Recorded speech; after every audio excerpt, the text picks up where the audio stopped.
Es por eso que reaccionó tanto al arte japonés. Van Gogh siguió apasionado por el arte japonés incluso después de cansarse de su vida en Antwerp. En marzo de 1886, Theo van Gogh recibió un sorprendente mensaje en la sucursal parisina de Goupils, donde trabajaba. Era de su hermano y anunciaba que estaba en el Louvre esperándole. Vincent van Gogh había viajado a París y fue allí donde comenzó su grandeza como artista.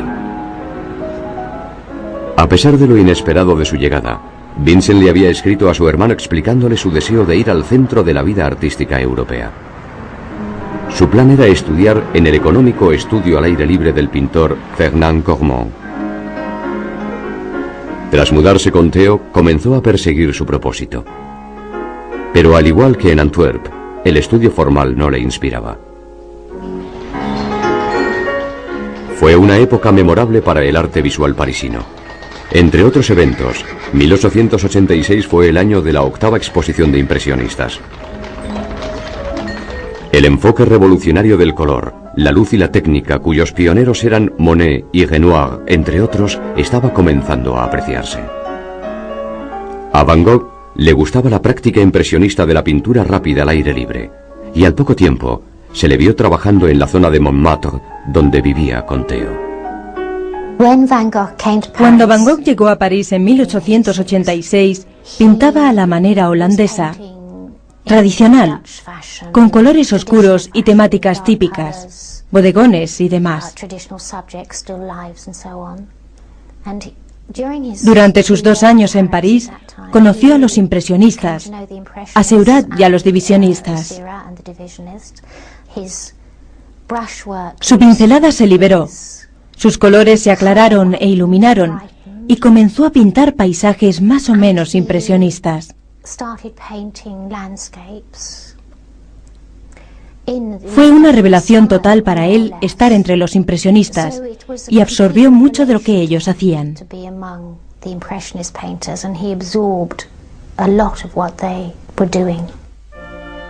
Pero la revolución del impresionismo estaba dando un gran paso adelante. La era del post-impresionismo ya estaba comenzando con la obra de pintores como Toulouse-Lautrec, Seurat y Signac. Van Gogh los conoció a todos. Sobre todo fue amigo de Signac y se interesó mucho por su técnica del puntillismo. Esta técnica, de la cual Seurat fue el pionero, y en el momento ya incluía al gran impresionista Camille Pissarro entre los que la practicaban. Pissarro también se hizo amigo de Van Gogh, y podemos ver la influencia del puntillismo en gran parte de su obra parisina. La reexploración, el redescubrimiento del color a través de las teorías del color, la aplicación de la pintura, cómo vemos el divisionismo o puntillismo como Signac particularmente para Van Gogh, pero también Seurat como uno de los grandes. Ahí fue donde comenzó a hablar el color de una forma particular. La forma en la que el ojo percibe el color y se mezcla en ese espacio entre el lienzo y el ojo. Eso era lo que importaba. En mi opinión, básicamente el puntillismo hace referencia a pintar con puntos, y el divisionalismo es una teoría de puntillismo que consiste, por decirlo así, en que en vez de pintar una zona naranja, mezclando con rojo y amarillo en la paleta, lo que se hace es poner puntos rojos y amarillos entremezclados para que sea el ojo el que lo perciba como naranja en el espacio intermedio.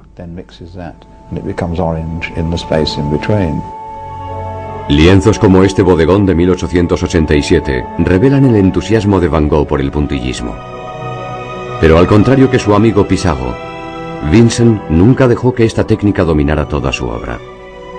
Tenía demasiadas fuentes de inspiración aparte de esta. En París conoció a Paul Gauguin, una amistad que acabaría de forma desastrosa. Pero en 1886 y 1887, Van Gogh se dedicó a aprender de Gauguin el uso plano del color en sí. Podemos apreciarlo en sus copias de grabados japoneses, otra pasión que mantuvo durante su época parisina. En 1887, Vincent estaba absorbiendo influencias de un abrumador número de fuentes, pero su vida personal seguía siendo problemática. Era melancólico y temperamental, incluso con sus colegas artistas. Bebía mucho y su salud comenzó a resentirse. Su amado hermano también se sentía frustrado por convivir con un individuo tan problemático. A finales de 1887, Vincent se cansó de París. Pero su época en la capital francesa había sido de vital importancia para su arte. Si contemplamos este Comedores de patatas de 1885 y lo comparamos con este retrato de 1887 del proveedor Père Tanguy, es difícil creer que ambos sean del mismo pintor. Y lo mismo ocurre cuando vemos este autorretrato, pintado poco después de su llegada a París. Si viajamos 2 años en el tiempo, vemos que la evolución artística es notable. Podemos apreciar un cambio bastante rápido de cuadros muy oscuros, cuadros de mucha fuerza, pero lo que cambió fue el uso del color. Creo que si hay algo que desarrolló a raíz de su etapa parisina fue el color. Fue como si de repente se hubiera dado cuenta de que el color era importante, que el color era en sí mismo algo a través de lo cual se podían comunicar sentimientos, reacciones e impresiones.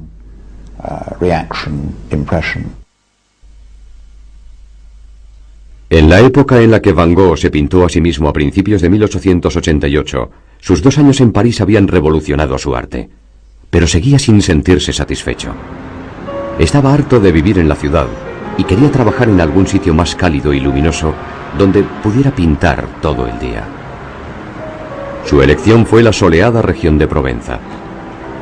El 20 de febrero de 1888 cogió un tren en París y viajó hacia el sur.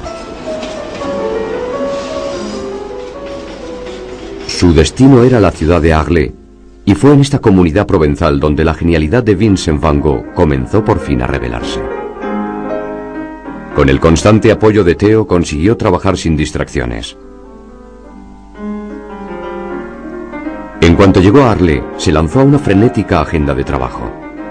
Solía trabajar 16 horas diarias en la creación de paisajes, bodegones y retratos. Su ejecución era rápida, pero también era precisa y minuciosa al detalle. Para entonces ya había desarrollado su propia filosofía artística, que igualaba el arte de la pintura al arte de la música. Y para Van Gogh, el color era lo que daba la clave. En una carta a Theo le habló de emborronar y exagerar completamente el color. Sus pigmentos eran audaces e intensos, pero también gozaban de una armonía en el lienzo, como podemos ver en una de las primeras obras de Arles, el puente de Langlois con lavanderas. Emplea una paleta bastante limitada en sus cuadros, de nuevo con colores vivos, verdes y amarillos, una combinación bastante inusual, y aplica los colores con mucha confianza.